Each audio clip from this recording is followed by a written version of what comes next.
We're going to go ahead and get started with our 6 o'clock meeting. Hey guys,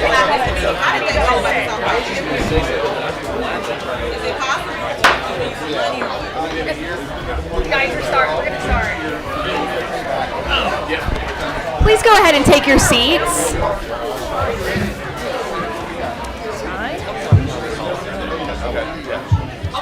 All right.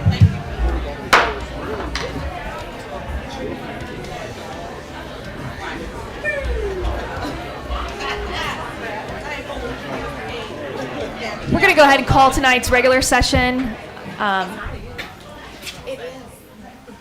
Will you please go ahead and call roll call? Mrs. Black. Present. Mr. Connor. Here. Mr. Groan. Here. Mrs. Jones. Here. Mr. Keene. Here. Mr. Perez. Mrs. Faye Robinson. Here. Mr. Smith. Here. Mrs. Thurman. Here. Dr. Wingate. Here. Chairwoman Robinson. Here. Superintendent Dr. Robertson. Here. Ms. Davis. 10 members present, Madam Chair. Thank you. All right, we'll have our pledge of the flag and meditation led by Principal Crystal Scarborough from the Chattanooga School for the Liberal Arts. Welcome. Thank you. Good evening. I wanted to bring one of our most wonderful students with me tonight. This is McKenna Turney, and she has been a very integral part of creating a brand new high school at CSLA. McKenna and her small group of 10th grade peers, they have brought lots of concerns to me, dreams, wishes for how we're going to create this high school. And so I've asked McKenna to share some things with you about what we're doing right now. So McKenna? Hi, I'm McKenna Turney, and I'm a sophomore at CSLA, and I'm also the Student Council Vice President for the high school. And we've noticed that our seventh graders were struggling to show kindness to one another. So the Student Council President, Christian Washington, came up with the idea to have a kindness week focusing on bringing not only seventh graders together, but everybody. And during kindness week, we had dress-up days, we decorated the bulletin board, and we had activities to go along with each day for kindness week. And some of these included writing positive messages on sticky notes and posting them on lockers for all the students to see, and just to have like an inspirational message in the morning. And then we had chalk messages for students to see, and we even got some of the students at our school to be involved with drawing some, and they enjoyed that. And we had our seminars led by us for seventh graders. We also did the seminar before last year, so we led the seminar this year. And it was about just having the seventh graders understand empathy and just deepen their understanding for it, so they watch what they say and understand that words can hurt each other. And let me go over it again. Great. So what we wanted you to know, yes, please. What I did want you to know is this was a student-led initiative. McKenna and her friends came to me last year and said, we want everybody to matter here. We want to really lead the way with equity. We've had a lot of things going on in our world, and we wanted to make sure that these didn't go unchecked at our school, and they brought that to me. So when we had a seventh grade issue, I brought that to them, and they helped us solve it. You guys, this is the future of our community. I'm so proud. You can clap for McKenna. So at this time, would you all please stand for the pledge to the flag? I pledge allegiance to the flag of the United States of America and to the republic for which it stands, one nation, under God, indivisible, with liberty and justice for all. Madam Chair, we need to approve the agenda. Yes, thank you. And thank you to Principal Scarborough. We appreciate all the work you're doing at CSLA. Do I have a motion to approve the agenda? Move to approve. Second. I I have a motion from Mrs. Jones and a second from Mrs. Thurman. Call for the vote, please. Mrs. Black, Yes. Mr. Connor, Yes. Mr. Groan, Yes. Mrs. Jones, Yes. Mr. Keene, Yes. Mrs. Fay Robinson, Yes. Mr. Smith, Yes. Mrs. Thurman, Yes. Dr. Wingate, Yes. Chairwoman Robinson. Yes. Okay, we'll move into our exemplars of excellence. Mr. Tim James, our district athletic director. Good evening, Madam Chair, distinguished board members. It's my pleasure to just brag about the great things going on in Hamilton County School athletics right now. We've crowned several teams as state champions, several individual state champions and runner-ups at this point. We will have a celebration later on the year for those teams.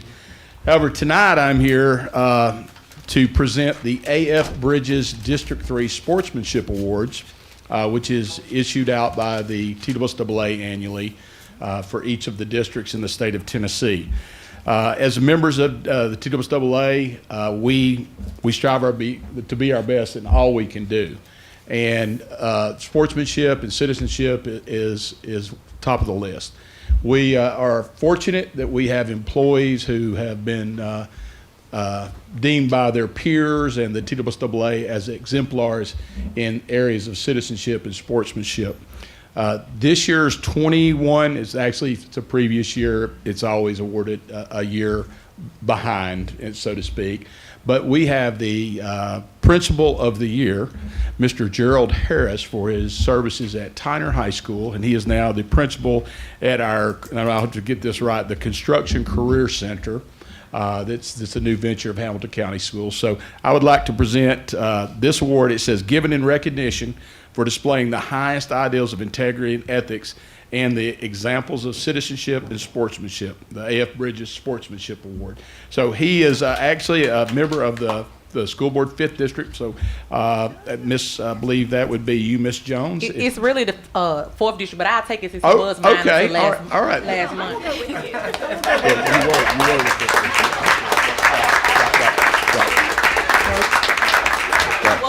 Girl, you gotta leave the switch, right?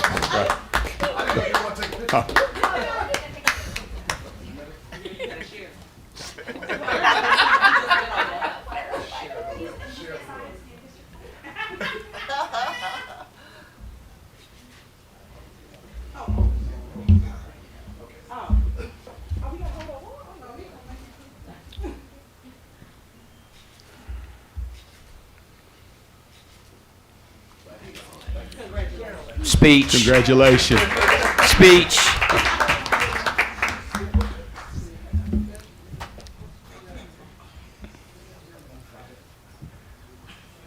So our next category, Ms. Jones, you may want to stay up here. It's the A.F. Bridges Male Coach of the Year. I can't say enough about this guy. I've known him in my 30 years.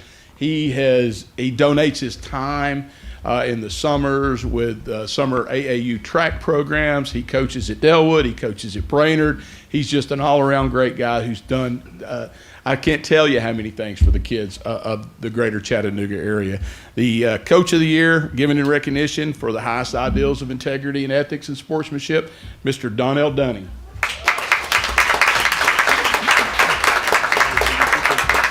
We got to get a picture made.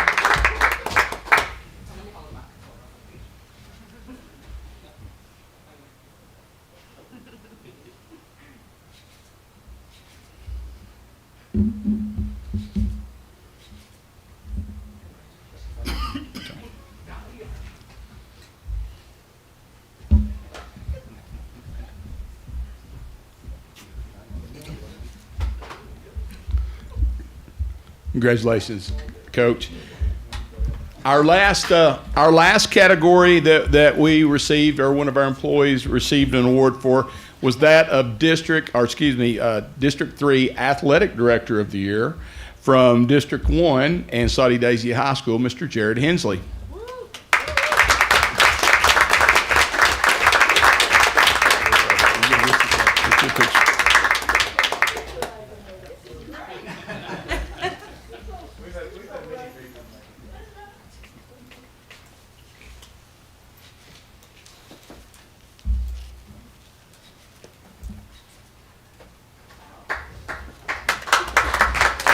Thank you.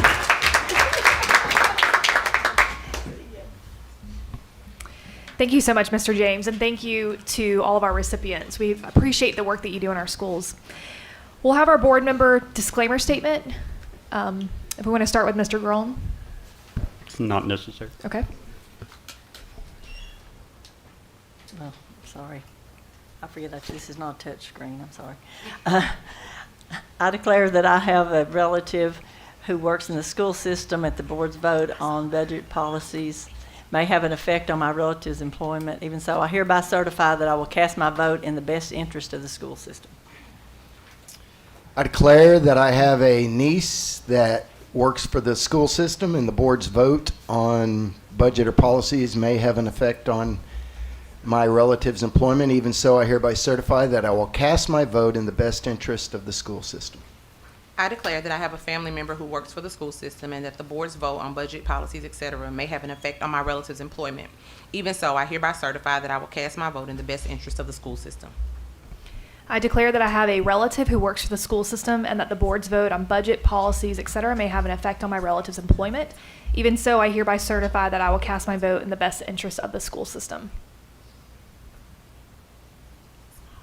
I declare that I have a relative who works for the school system and the board's vote may affect my relative's employment. Even so, I hereby certify that I will cast my vote in the best interest of the school system. I declare that I have a relative who works for the school system and that the board's vote may have an effect on my relative's employment. Even so, I hereby certify that I will cast my vote in the best interest of the school system. Thank you. I did want to point out that Senator Gardenhire is with us and just wanted to say thank you for being here. All right, now we'll do an approval of the consent agenda. Do I have a motion to approve? So moved. Second. All right. Question. Have a motion by Mr. Smith and a second by Mrs. Thurman. Mrs. Gron, or I'm sorry, Mr. Gron. I would like to pull some items for discussion. All right, we'll vote first and then we'll come back to pool items. Thank you. No, never mind. Yep, you're right. Go ahead, Mr. Gron. I want to pull for discussion number 7E, B, C, and F. And Okay. then under 9A, item J.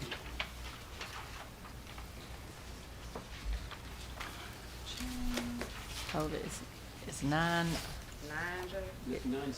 Yeah, that's actually under board matters. Yeah, Yeah. that's under board That'll matters. come You're gonna later. have to pull that. So Sorry. under the consent agenda, I have for you 7E, D, E, F.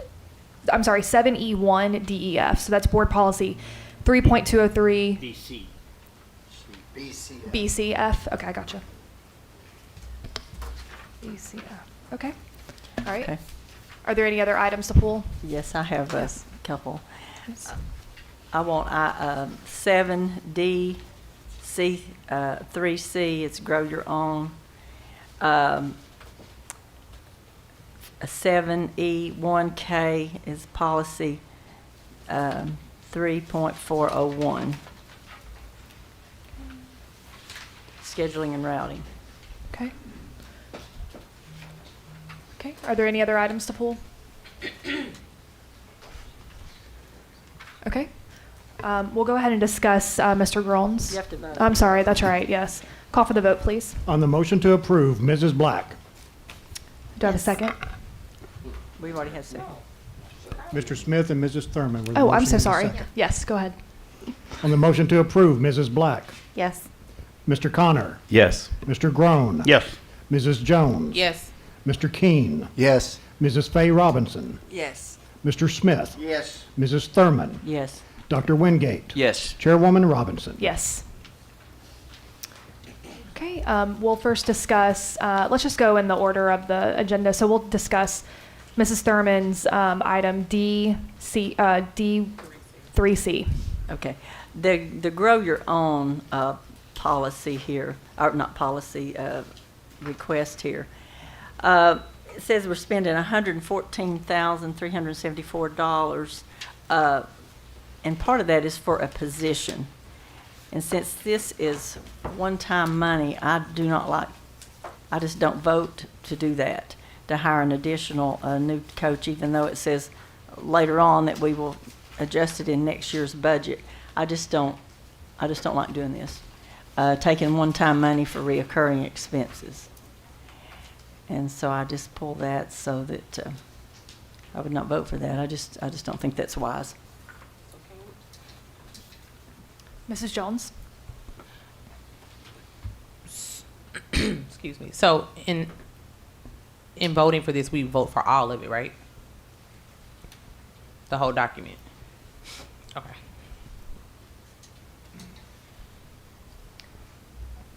Mr. Wingate, or Dr. Wingate?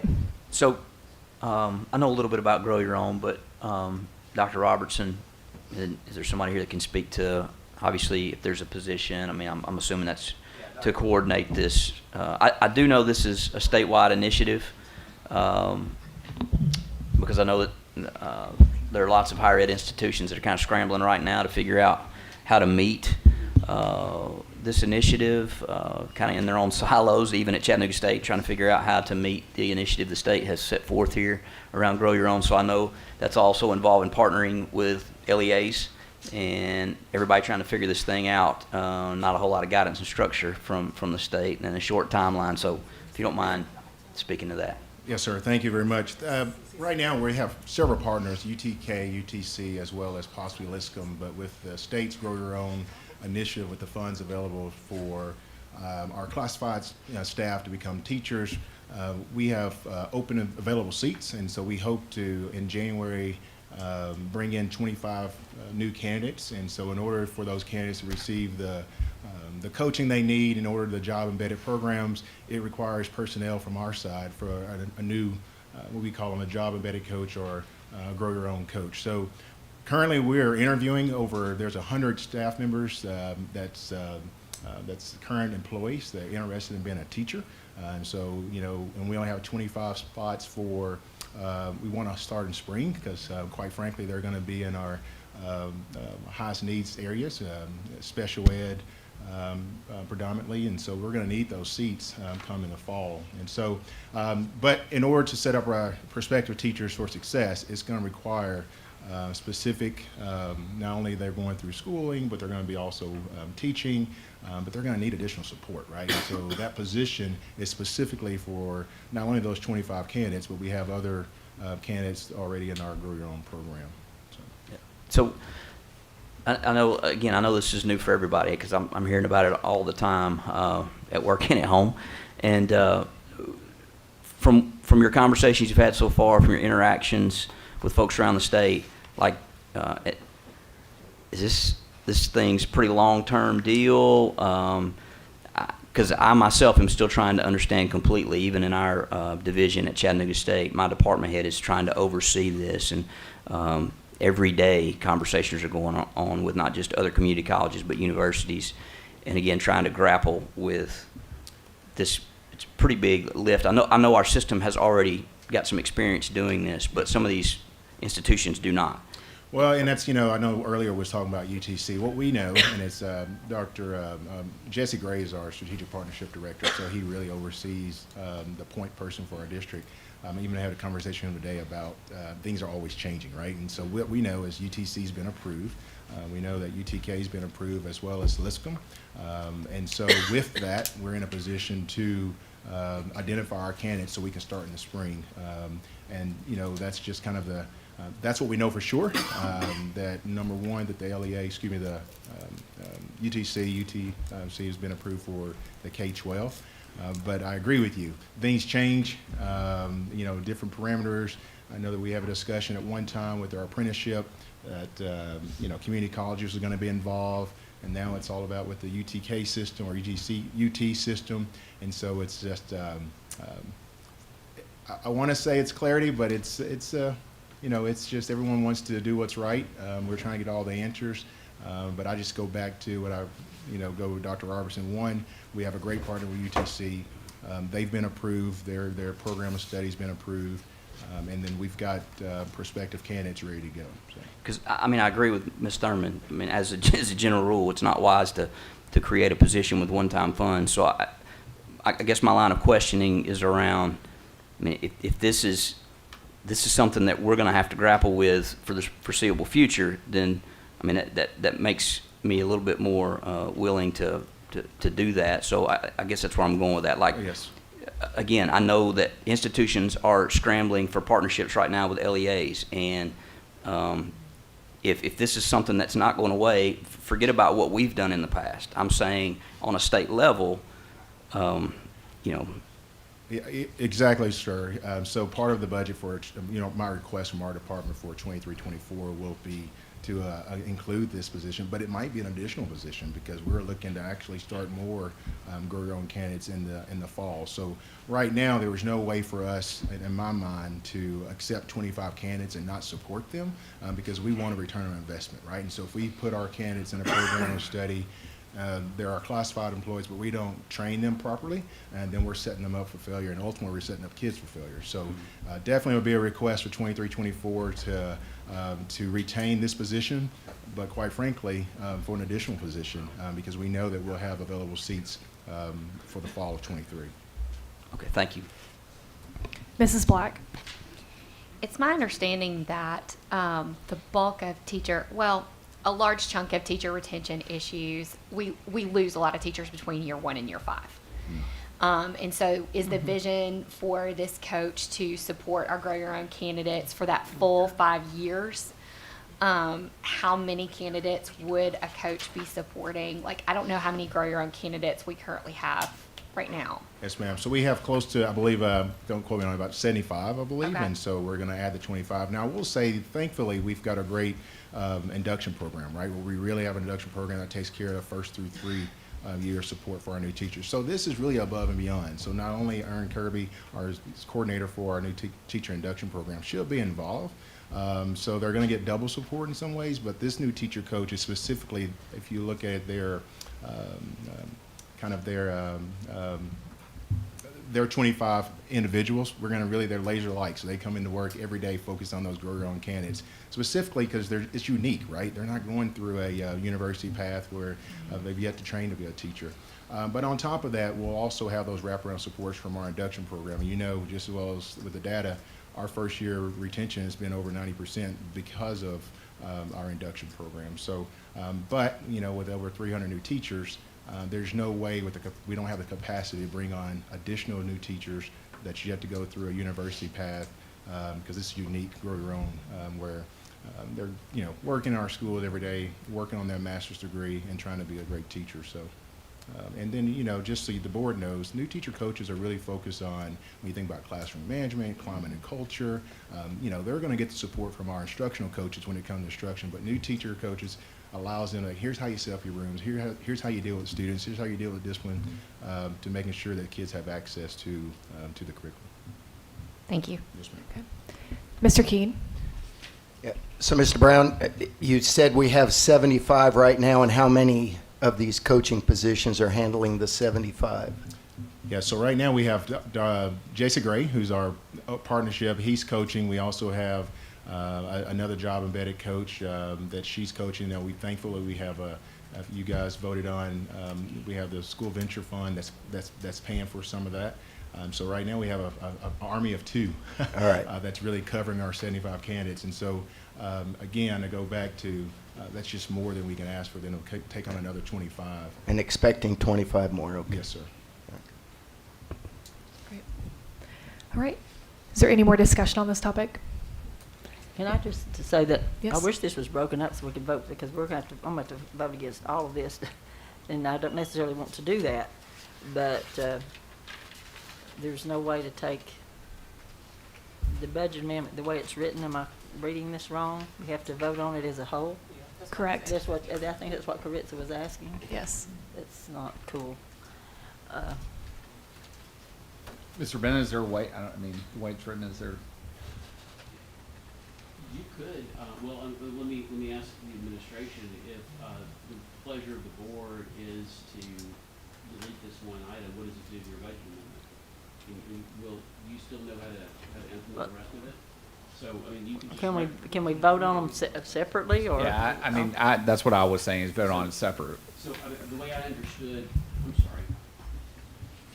Sherry was there, she yelling at me. Ms. Thurman, the way I understood what you were pulling from the agenda was that you were from the consent agenda, was that you were pulling specifically the grow your own aspect of D3C. So that's what I think is properly before the board right now. If it's the pleasure of the board to vote down this one aspect, I think the rest of the budget amendment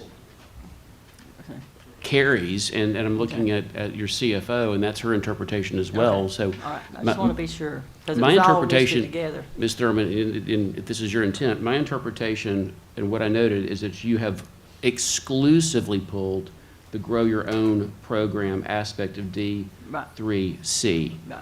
So that is the only thing that is before the board right now for consideration. Everything else has already been passed. Okay, all right, thank you. Dr. Robertson? Yeah, so just for context again, I mean, we understand across the nation the teacher shortage, the problem we're having with retaining teachers. You're seeing in universities the number of candidates that are going into teacher prep programs declining.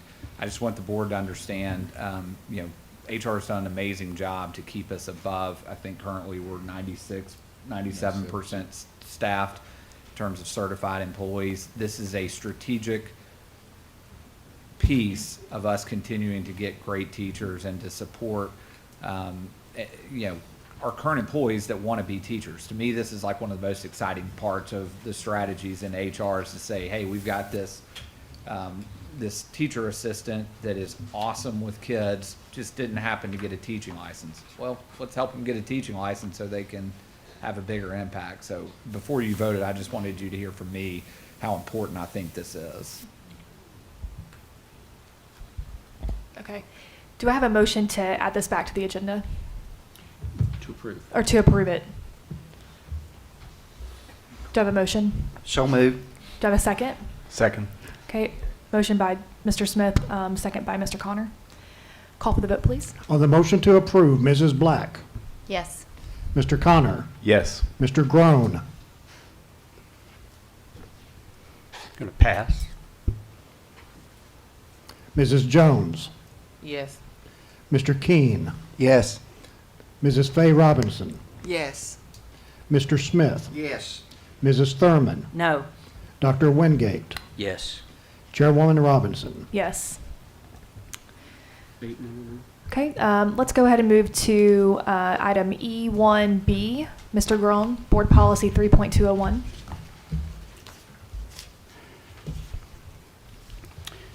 I would like to, the board to discuss this. I've looked at Tennessee annotated code in regard to the responsibilities of the principal, and I don't see where the inclusion of line 33 and 36 is even necessary. I did offer to the board members a suggestion for the rewrite of lines 31 through 36, and that's just a suggestion. Do you want to read your suggestion out loud, Mr. Groen? It says, "The principal and any other appropriate school official shall secure assistance from school resource officers, school safety officers, and/or law enforcement officials when in the judgment of the principal or other school official, it is deemed necessary to maintain an orderly, secure environment during the school day or during extracurricular activities at school for students, employees, and their property and/or their property." Do you need this? Madam Chair, if I could, Yes, please. If I could comment. So this proposed language actually comes from me. We occasionally run into situations in which people contest whether school officials can ban someone who is being disorderly from school property. And we occasionally have questions, even from law enforcement, about whether we have taken the position that someone should be off property long term. And so, while I think that the statutes are reasonably clear that if a principal believes that someone should be banned from property because they've been disorderly and they are disruptive, it would be helpful the next time I have to deal with this situation, and I'm sorry to say I have to deal with this situation with some regularity, if there was actually a board policy that I could point to say that, yes, indeed, this governing body has empowered its officials in particular cases to say, this fellow doesn't need to be coming onto school property. If the board's pleasure is not to adopt this, I don't think it takes away any power from the principal. I think he still can ban someone from campus. It would just be very useful to have a clear, concise statement from this board saying that your principal is exercising that authority. That was the genesis of this proposed amendment. Okay. Mr. Connor? Mr. Bennett, could you be clear which version you're saying you would pick? Well, it's the pleasure of the board, but the language that I had proposed, which is incorporated into your policy draft, is found at line 33. And it reads, the principal and any other appropriate school official, so that would be like a community superintendent, or it could be the director of schools. So the principal and any other appropriate school official is authorized to ban any person from the campus of any or all schools where, in the judgment of the principal or other school official, doing so is necessary to maintain an orderly, secure environment for students and employees and or their property. Excellent. Sorry, the way that you said that, it sounded like you had helped write this too. So I was just making sure which one. And I have no problem with Mr. Groen's edit, except that it leaves out the reference ban. And again, to me, I believe that Tennessee law is already reasonably clear that a principal has that authority. If someone is on campus and is creating a disruption, I think the principal has the authority to tell them to leave. And furthermore, I think the school system has the authority to tell someone, you can't come back. Side note, when we do that, your community superintendents are usually the ones who send those letters. And there's usually a route, if someone objects, they go to the director of schools and voices their displeasure with having been banned. So I don't think that the absence of this language impairs the principal's authority to run his school and to have a safe environment. I just like clarity, and that's all I'm suggesting. Okay. Mrs. Robinson? Well, I noticed that Mr. Groen's suggestion includes the SROs and the SSOs. I just want to make sure that they would be considered school official. Well, so Ms. Robinson, if you look at the draft that's before you up at line 31, that's already in there, so that would be. I see it now. Yes, ma'am. So for the record, it reads, the principal shall secure assistance from school resource officers / school safety officers and or law enforcement officials when he deems it necessary in order to maintain order or security during the school day or during extracurricular activities at school. That's already in your current policy.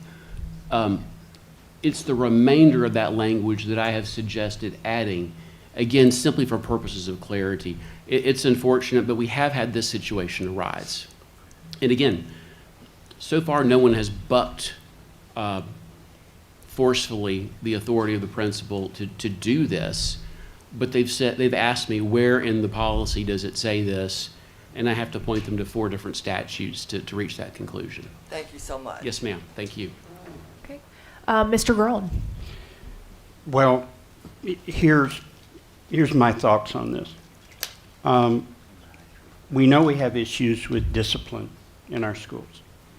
And some of that is related to what might be a discipline issue at one school may not necessarily be a discipline issue at another school. So we have a lot of subjective subjects in that regard.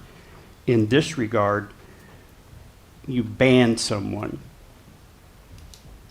Shouldn't this policy include all of the relative Tennessee annotated code areas that someone can go to in regard to this? If we're going to ban a person, what if they're a parent? Do we have an outline policy for recourse if someone is banned? So I don't see that in this policy. So I suggest and make a motion that we table this and have some sort of clarification, because I think specifically adding the word ban clouds the issue more than it clarifies the issue. Because it's just going to open us up for questions by whoever to, well, what is the procedure? Is it a transparent procedure? How do I address it? So that's my issue. Okay. Thank you. Thank you. Dr. Robertson? I think the recommendation of Delay. putting it to the Yep. policy committee, taking it back, rewriting it's fine. We also need to make it clear that principals can be she's too, and that school resource, it's test he instead of he, she. So we need to make some adjustments anyway. Okay. So the I second the motion to table. Okay. Well, all right. Call for a vote. We have a motion to table by Mr. Groen and a second by Dr. Wingate. On the motion to table, Mrs. Black, Yes. Mr. Connor, Yes. Mr. Groen, Yes. Mrs. Jones, Yes. Mr. Keene, Yes. Mrs. Fay Robinson, Yes. Mr. Smith, Yes. Mrs. Thurman, Yes. Dr. Wingate, Yes. Chairwoman Robinson. Yes. 10-0, ma'am. Thank you. I do want to also point out that I believe we had a delegate earlier who actually spoke on that policy as well. So there may be additional feedback that I think, am I right? Yeah, that's right. So if we're going to table which we are, we're tabling this, it may just be worthwhile to look into the feedback that she provided as well. And so I'm going to leave it to the policy committee to schedule a meeting to discuss that policy. Okay. Moving on, Mr. Groen, if you want to pull board policy 3.202. Yes, ma'am. Thank you, Madam Chair. On line 13, this change is suggested as 30 school days. Tennessee Annotated Code specifically says every month 30 school days is 6 weeks. So I'm going to make a motion that this be changed to 20 school days to align with state law in this regard. Dr. Robertson or Mr. Bennett, can you speak to that? I think he's right. I think it's once okay. once a Yeah, month. So I think, So we and actually to do be need to- consistent, if you go further down where it talks about city limits, it actually says per month. So to be consistent, I think And- the recommendation is right. And everything else I agree with, because this also means that unless we have students in the building, that we don't have to have a fire drill during summer break. Okay, great. So it's a motion to amend. We need a second. Vote on the amendment and then vote on the policy. Okay. Mr. Groen, is that a motion to That's a amend? motion to Okay. amend to Do I have 20. a second? Second. Oh, I'm so sorry. Actually, we have some more comments. I apologize. Mrs. Black. There's also a typo on line 16. Okay. The letter F is missing from fire drill. We did a good job spell checking F, this one. yeah. Okay.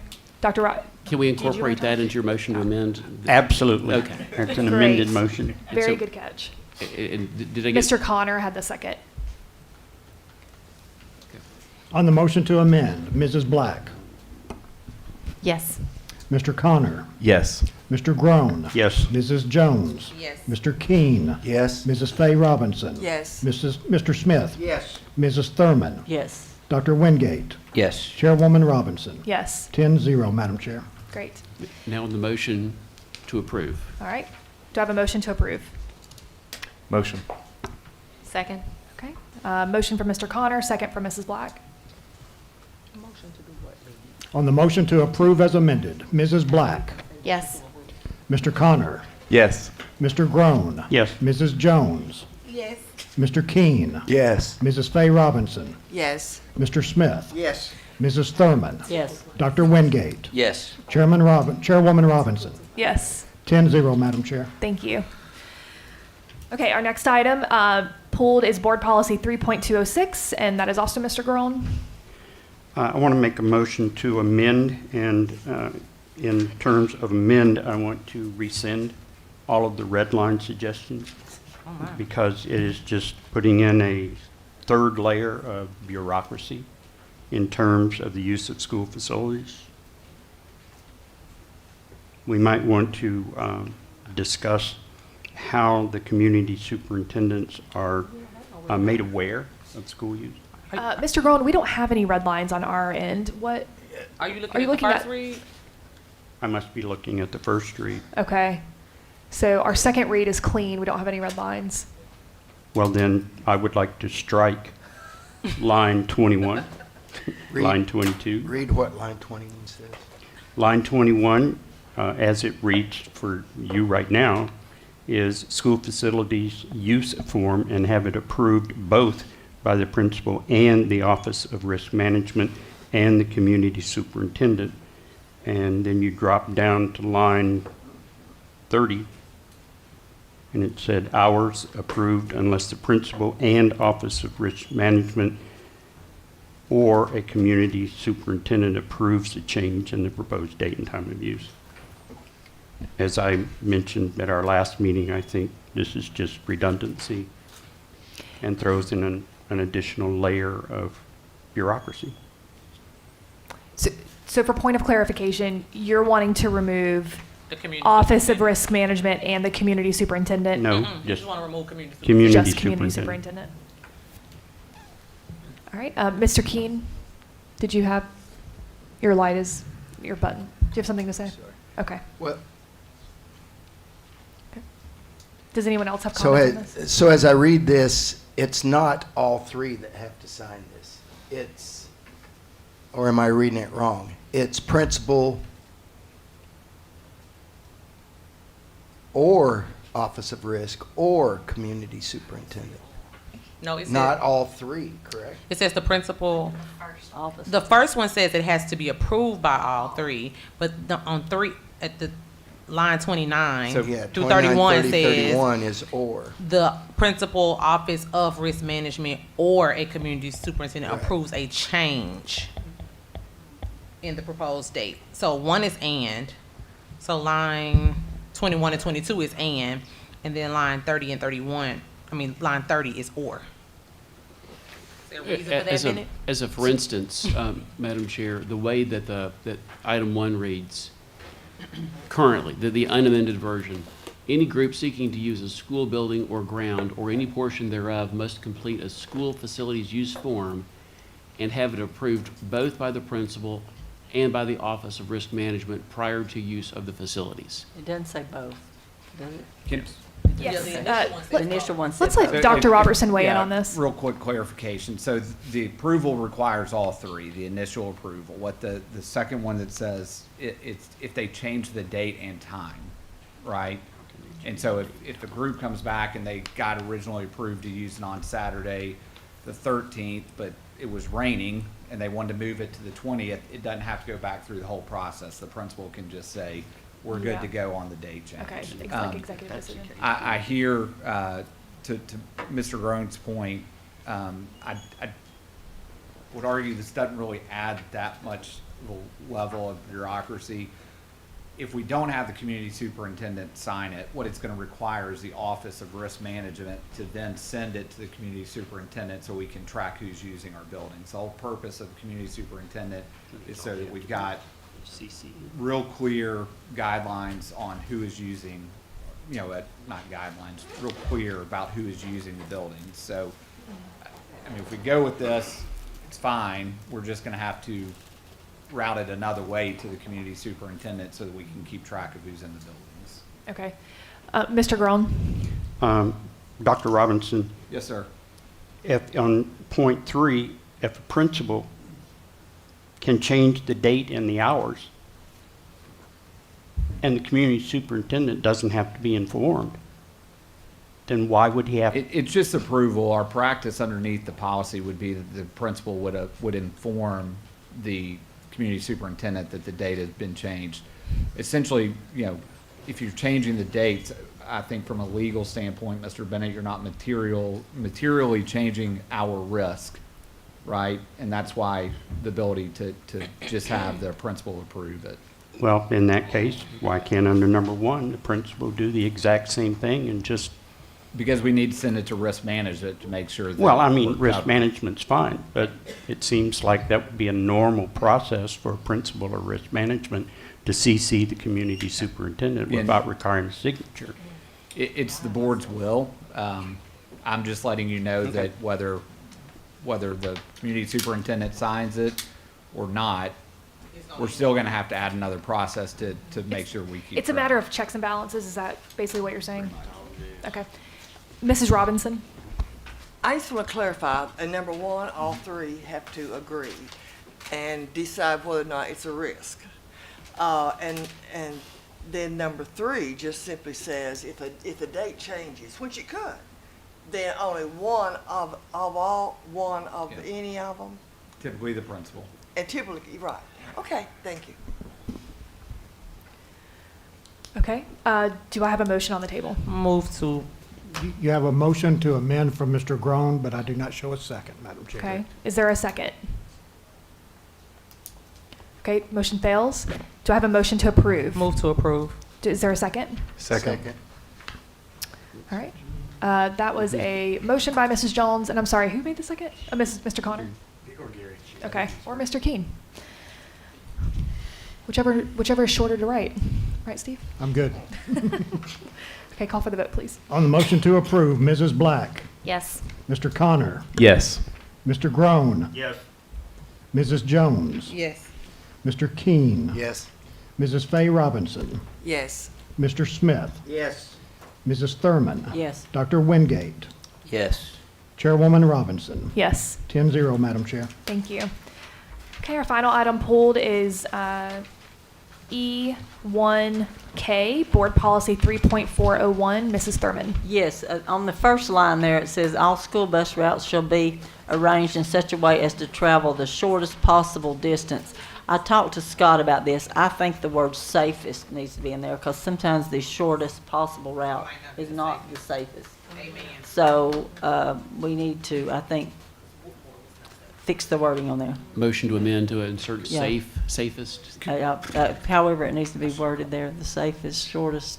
So in line 1, how about motion to amend to insert safest after, and safest after shortest? So it reads, all school bus routes shall be arranged in such a way as to travel the shortest and safest possible distance. Could I make a ask to maybe change the word, I should call it this, sorry, instead of shortest, efficient, because Okay. oftentimes the shortest Okay. is not That makes sense. most efficient. Most efficient and safest route? Okay, that'll work. Okay. Mr. Keene? Can we get a second before we get into discussion? Second. Madam Chair? Yes, I'm so Yes. sorry. Is there a second? By Mrs. Jones? No, Mr. Keene? Oh, I apologize. Thank you. Mrs. Robinson? I'm sorry, I failed to clear. Okay. So we'll call for the vote. This is the amendment, we're voting on the amendment, right? Yes, ma'am. Okay, all right. You go ahead. On the amendment, Mrs. Black, Yes. Mr. Connor, Yes. Mr. Groen, Yes. Mrs. Jones, Yes. Mr. Keene, Yes. Mrs. Fay Robinson, Yes. Mr. Smith, Yes. Mrs. Thurman, Yes. Dr. Wingate, Yes. Chairwoman Robinson. Yes. 10-0, Madam Chair. Thank you. We need a motion to approve it now. Yes. Do I have a motion to approve? So move. Mrs. Black? Do I have a second? Mrs. Second. Jones? First and a second. Yes, it is. And it's not me. It's not me. On the motion to approve, Mrs. Black, Yes. Mr. Connor, Yes. Mr. Groen, Yes. Mrs. Jones, Yes. Mr. Keene, Yes. Mrs. Fay Robinson, Yes. Mr. Smith, Yes. Mrs. Thurman, Yes. Dr. Wingate, Yes. Chairwoman Robinson. Yes. 10-0, Madam Chair. Thank you. Okay, we'll go into administrative business matters. We have Executive Director of Learning, Blake Freeman, Mathematics Textbook Adoption Committees. Do I have a motion to approve? Okay. Mrs. Jones? So we're approving to have the discussion about the mathematics textbooks, right? This is approving the committees that will review and then make recommendations on the adoption. Yeah. Yeah, I saw that. I just want to make sure that okay, because I got some concerns about mathematics. We're not. First time in 9 years, but I got some concerns about the mathematics. I hope you do. Mrs. Thurman? Yeah, I think Blake is here. Is he here? I saw him here earlier. There you are back there. Blake, please get us back to some common sense math. I would really appreciate it. You know, I've been struggling with this. My daughter's 33, and this started when she was in the 5th grade.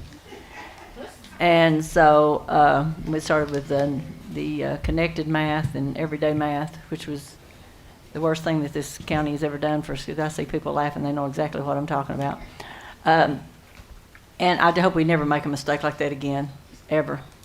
And I just hope that we get back to the basics, because our math scores have really struggled. We never have recovered from that bad adoption that we did, and I just hope that it doesn't happen again.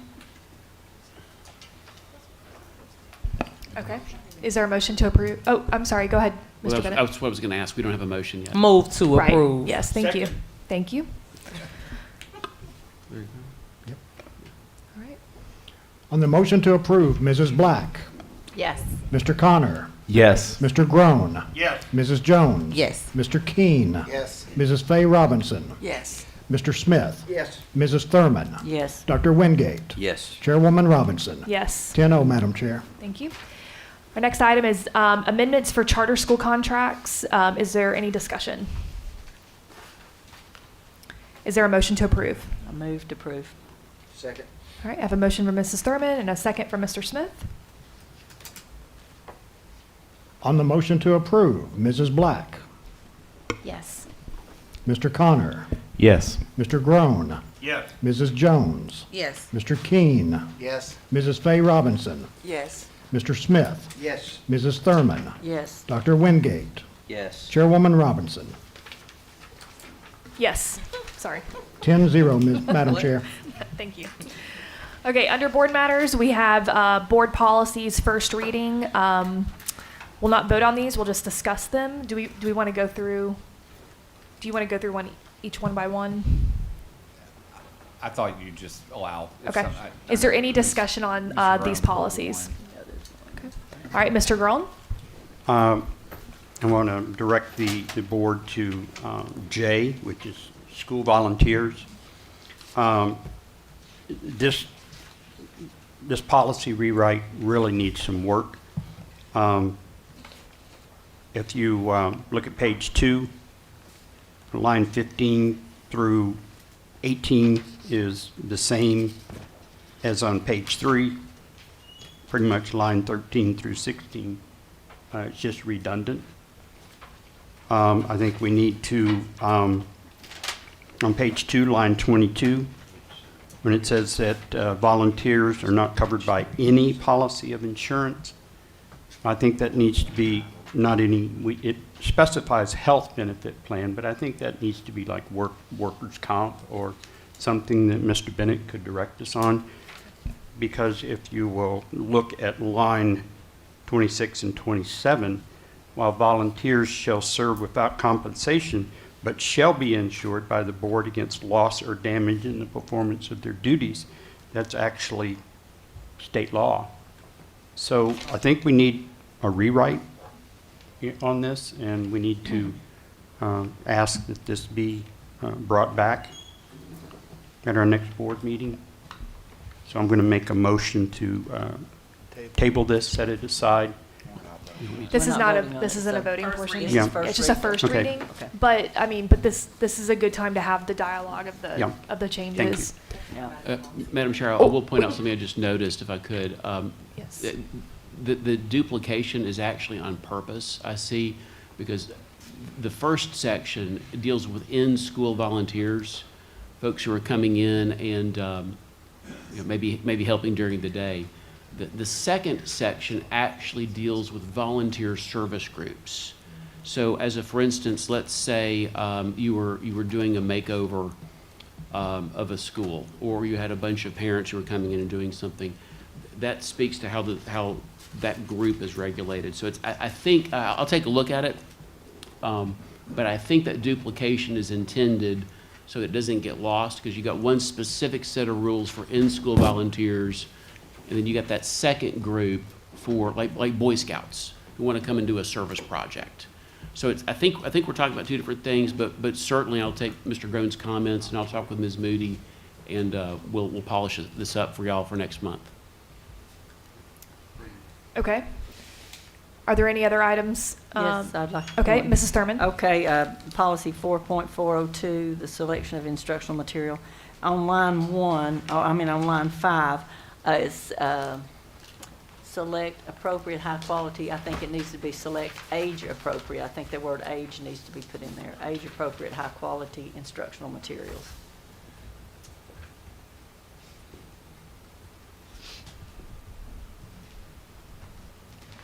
Dr. Robertson? You don't have anything on that? Okay. I think it's fine. Okay.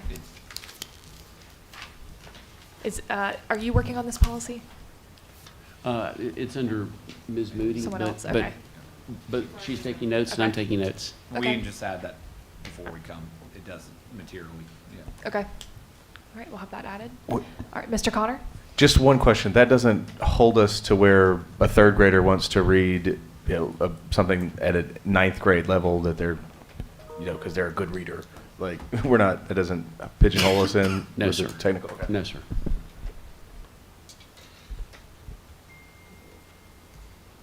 Okay. All right. Are there any other discussion points on this section of the agenda? Okay. Well, in that, we'll move to events and announcements. Mr. Connor would like to speak to us about No Kid Hungry, Tennessee. So please take it away. Okay. First, the most important thing when you're trying to sound smart about a subject is to surround yourself with smarter people.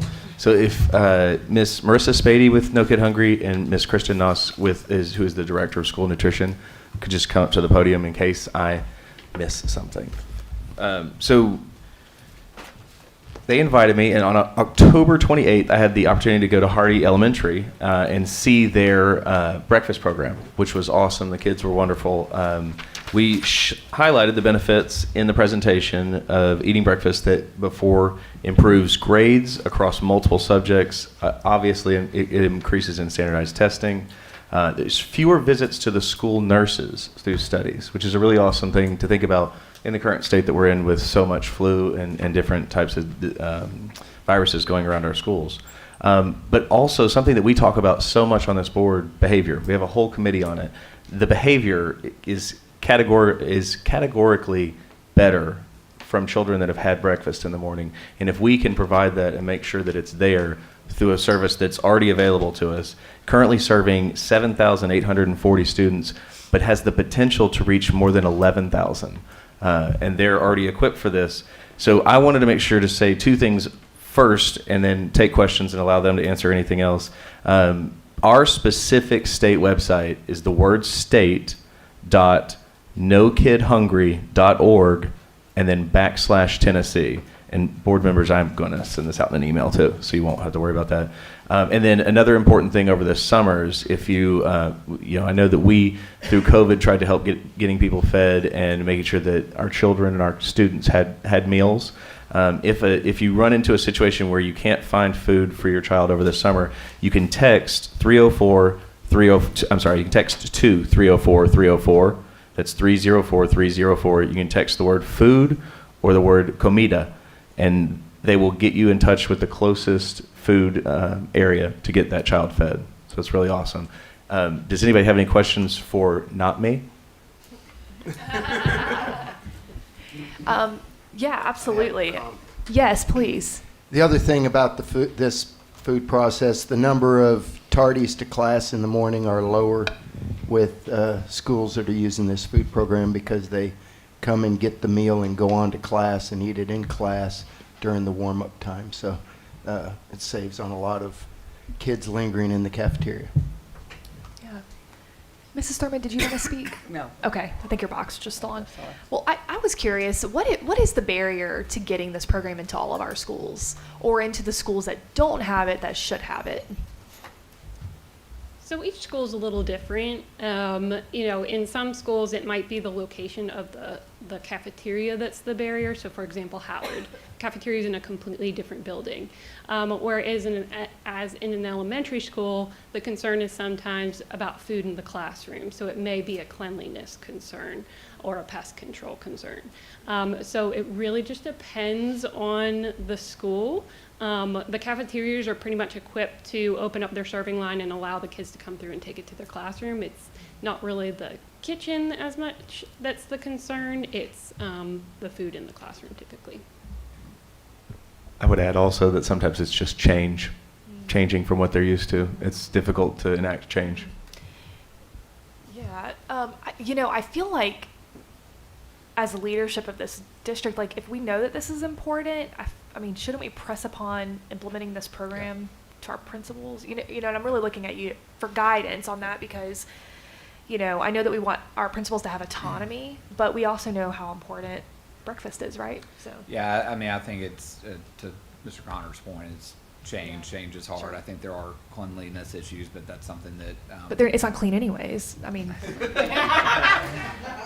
I'd rather my kid be fed than. But I mean, you know, whether it's through this program or other programs, we know that kids struggle with food insecurity, and so anything that we can do to ensure their bellies are full, you know, is important. One of the reasons yesterday in East Ridge that we were pressing kids to go to school was make sure that they were taken care of, and this is another strategy to take care of kids. Yeah, great. Mrs. Black.